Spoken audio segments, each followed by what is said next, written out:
मराठीवरती आपल्या सर्वांचं स्वागत।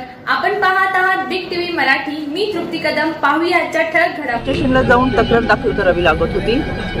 BNS अंतर्गत आता ऑनलाईन पद्धतीने सुद्धा ती महिला स्वतःच्या सुरक्षेसाठी तक्रार दाखल करून त्या संदर्भात न्याय मागू शकते। 1 जून पासून सुरू झालेली ही कायदा प्रोसेस केंद्र सरकारने महिलांच्या सुरक्षेसाठी सुरू करत खऱ्या अर्थानं ज्या कायद्यांमध्ये आत्तापर्यंत कुठेतरी पळवाटा काढल्या जात होत्या त्या न काढता आरोपीला कायद्याच्या चौकटीतून कठोर शिक्षा व्हावी यासाठी हे 3 कायदे राज्यामध्ये लागू केले गेले आणि त्याच्यामुळे अतिशय चांगल्या पद्धतीने जलद गतीने आरोपीला शिक्षा होण्यासाठी मदत होतीये।